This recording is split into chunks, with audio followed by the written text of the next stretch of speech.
Now, what is an artifact repository and what is an artifact repository manager?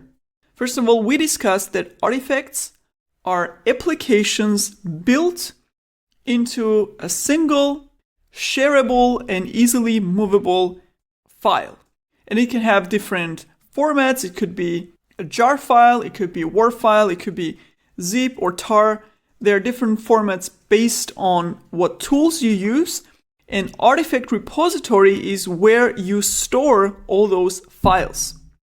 So logically enough, artifact repository needs to support this specific type of artifact file. So for example, you would have a repository for jar files or WAR files. You would have a repository for zip files. You would have a repository for Docker images and for other tools, for other programming languages that build these artifacts. There are different artifact repository formats. Now imagine if your company is building multiple different projects and applications.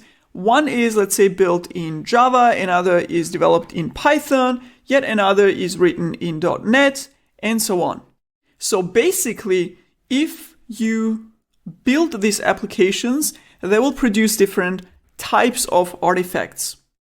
So you would need a different repository for each one of those types, because you can't put them all in one repository because they have different formats.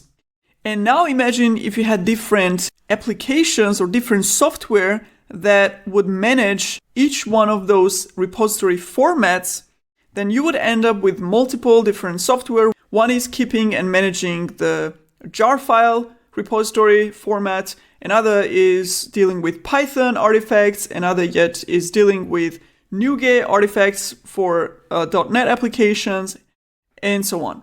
So much more convenient and easier way, efficient way would be to have one application, one software that would manage all these different types of artifactory formats, right? So you have one service with one UI, with one endpoint and interface, and you can manage all those different types of repositories with that one application. And that application is Artifact Repository Manager. And one of the most popular examples of Artifact Repository Manager applications is Nexus. There are also other ones out there like JFrog, Artifactory, but Nexus is probably one of the most popular ones. So Nexus is a repository manager. Repository Manager allows you to store or to upload different build artifacts. So if you have jar files produced, or if you have zip files or tar files, you can upload them through this Artifact Repository Manager, through Nexus, and you can also retrieve those build artifacts. So Nexus will save those files for you. So whenever you need them, if you want to deploy them on a server, for example, you can actually retrieve that from Nexus. So they're centrally stored there. And also it makes sense if you have multiple projects in a company to have Nexus where you can centrally store all those artifacts in case the teams and projects want to share them among each other. So you can call it a central storage of all those artifacts. So Nexus is a repository manager that you would use internally in a company. But there are also public repository managers that also allow you to upload your artifacts and retrieve them. And these are publicly available artifacts, right? So for example, when you use libraries for Java, for example, you find those dependencies and you use them in your application, those jar files, they're publicly available artifacts, right? Otherwise, you wouldn't be able to access it and use it. And one of the most popular public repository managers is Maven Central Repository. So for example, if you're developing an application in Java and you need certain libraries, for example, to help you implement certain features, you can actually find those libraries on Maven repository and you can download them and use that in your application, right? So these are jar files that are publicly available that you can use and anybody can use in their own projects. And the same way, if you are building something that you want to open source or you want to make available publicly, you can also upload it to Maven Central Repository and others can use it. So Nexus is a repository manager for internal use, private in the company. Maven Central Repository is an example of public repository manager. There's also one for NPM. So NPM repository is the same thing. NPM repository manager stores and keeps NPM packages or artifacts that you can use in your JavaScript applications. Now with Nexus, as I said, you can host your own repositories. You can create your own company internal Maven repository or NPM repository to share the application artifacts that are developed within the company, because obviously you don't want to make them available to public because it's a company private ownership. But you can also set up a proxy on Nexus for public repositories. So for example, for Maven Central Repository, you can actually create a proxy repository in Nexus. And the main reason would be to kind of consolidate all of your artifact management in one spot. So whether you're using company internal artifacts or you're using public artifacts, you can fetch everything from Nexus, right? And this is just to give you a theoretical explanation. We're going to see all of this in practice in Nexus demo part. Also, I need to mention that Nexus is available as an open source distribution, which you can use for free, but also as a commercial distribution. If you're a big company, you need support, you need more types and formats of repositories, maybe you need some additional features that are not available in the open source distribution. You probably would take the commercial Nexus version, but for most cases, especially in the small team setup, the free one should be enough. Right. So again, when you have Nexus set up and configured in your company, you can have multiple repositories. Every team can build their own repository for different formats and types, and they will all be available in one place. And in addition, you can even make the public artifacts available through the proxy. And this makes managing the artifacts and dependencies way easier within the team, but also across teams. And this is an example of all the supported formats of Nexus. So whichever programming language or tool you use, you will most probably find a repository format in Nexus for that. Here you see we have Maven, we have NPM, we have NuGet for Python, R, and so on. Docker images, and you also have Helm chart repository format. So for example, if you're creating your own Helm charts for your application, you can host it here, as well as the proxy for public Helm charts. And finally, let's go through a couple of features that Artifact Repository Manager like Nexus provides to make managing the whole thing easier, and also what you can do with it. First of all, you can integrate with LDAP. That means that in big companies, for example, where hundreds of developers, you can actually pretty easily configure the access management in Nexus just by integrating LDAP and then giving some sets of permissions.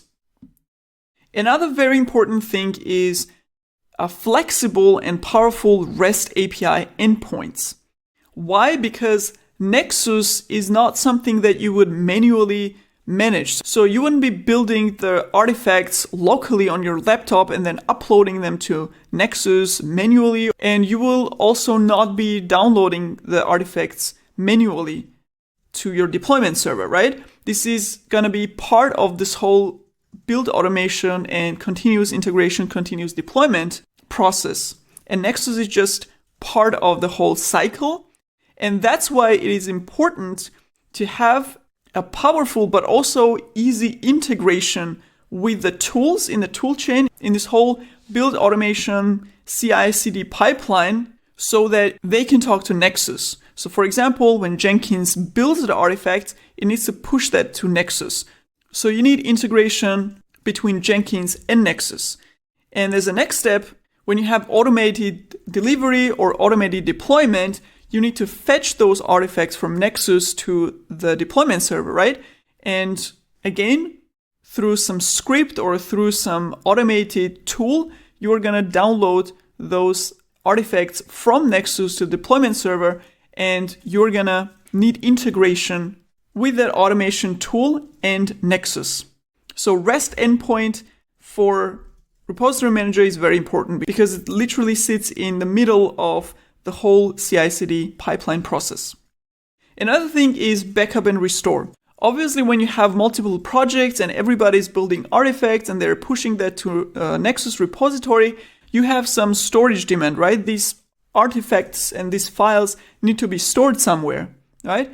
And Nexus has its own storage mechanism configured by default, and it stores those artifacts on the server. But it's also important to be able to configure easy backup and restore, or just generally managing the storage of Nexus, especially if you end up having loads of artifacts on Nexus server, then you need to increase the storage size, and obviously this should be done easily. Another point is something that we've talked about and saw already. It is multiple repository types support. And also part of this is not just supporting storing that specific file type, but also in addition, managing or helping to manage the tags and versions and so on. Because you may have release versions and you may have development versions and so on. And Nexus actually, depending on the repository type, may actually help you manage those versions and tags. Another important thing also related to the storage of artifacts is cleanup policies. Because when you have a continuous integration for your application, then every commit to the master branch basically creates a new artifact of the application.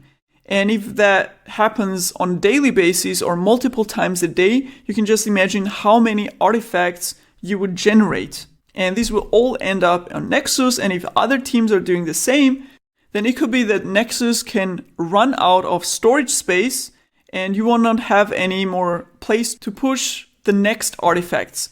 And because of that, cleanup policies are important, because usually you don't need all hundreds of artifacts that were built from your application. You may just need a handful of the latest ones, and you may get rid of the rest.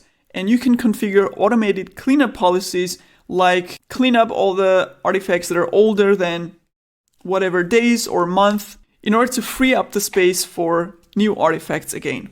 And it's also important for this to be configurable automatically, because you don't want to be doing this kind of cleanup stuff manually. One more thing is a search functionality, because again, if you end up having tons of different artifacts, especially of different types and different formats, then you need to be able to search across repositories to find exactly the version, the artifact that you are looking for.